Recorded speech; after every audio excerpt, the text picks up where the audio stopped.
Parce que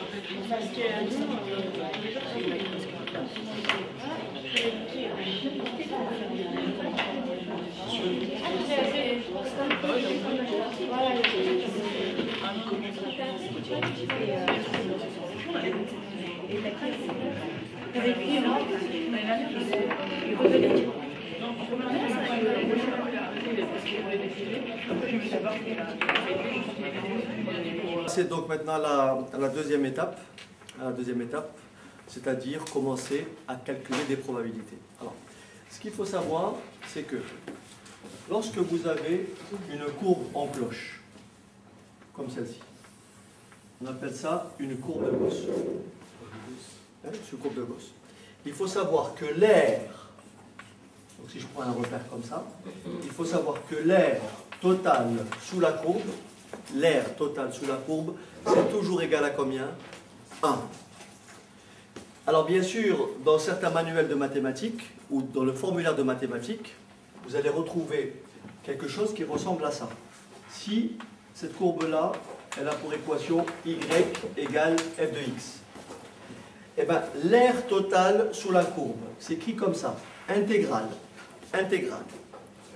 de moins l'infini à plus l'infini de f de x dx.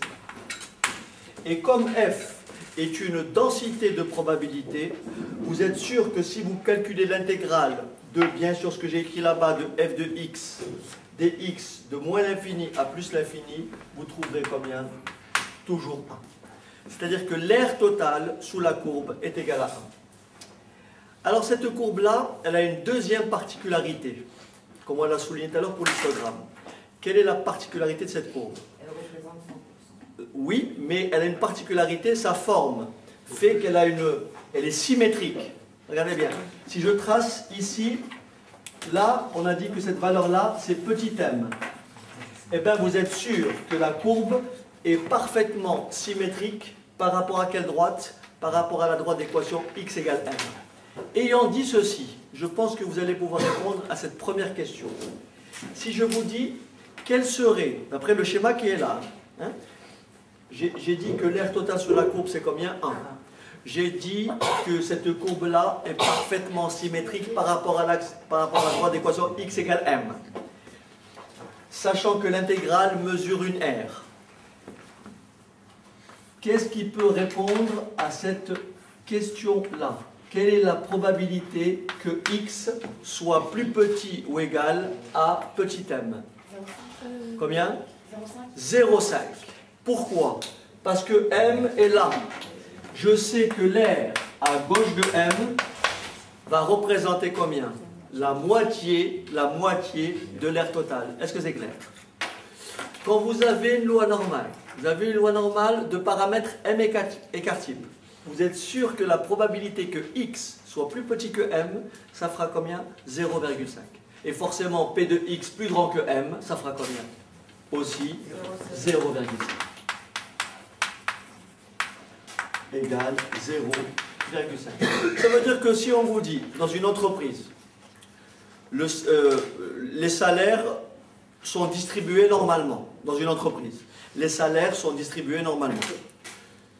Paramètre, moyenne 1500 € mensuel, moyenne 1500 € mensuel, écart type 100 €. Je prends un employé au hasard, hein, n'importe lequel. Quelle est la probabilité pour que son salaire soit supérieur ou égal à 1500 €? Qu'est-ce qu'on répond? 0,5. Pourquoi? Parce que 1500 € c'est la moyenne. Donc vous avez autant de personnes dont le salaire est supérieur à 1500, donc à la moyenne, que d'employés dont le salaire est inférieur à 1500, donc la moyenne. Quand vous avez une loi normale de paramètre m écart type, la probabilité que x plus grand ou égal à m, ou p de x plus petit ou égal à m, c'est toujours 50%. D'accord?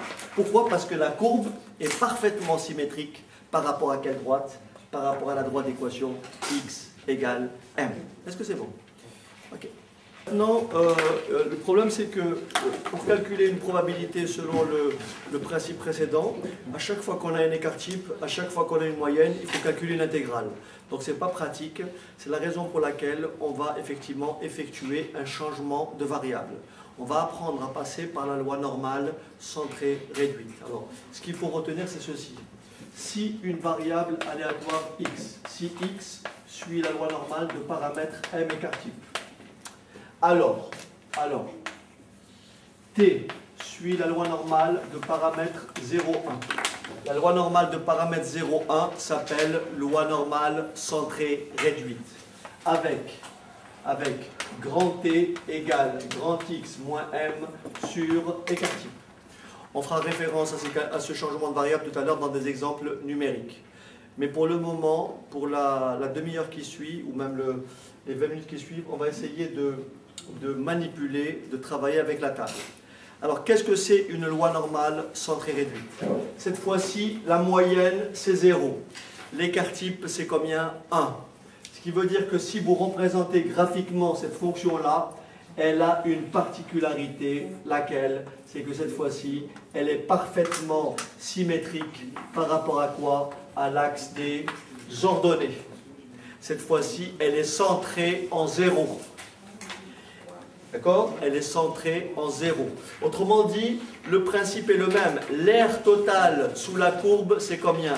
1. Lorsque vous avez une loi normale centrée réduite, en vertu de la symétrie et par rapport à ce qu'on a dit précédemment, tout le monde doit être capable de me dire P de x plus petit ou égal à 0 serait égal à combien? P de x plus petit ou égal à 0, c'est, autrement dit, l'aire qui se trouve à gauche de 0, et c'est égal à combien? À 0,5. Est-ce que c'est bon? L'aire à gauche de 0. Et bien sûr, vous avez compris, l'aire à droite de 0 est aussi égal à quoi? À 0,5. D'accord? Donc ça, c'est le premier résultat que l'on a si on prend la table. Alors, comment se lit la table? Donc, je vais effacer ce tableau.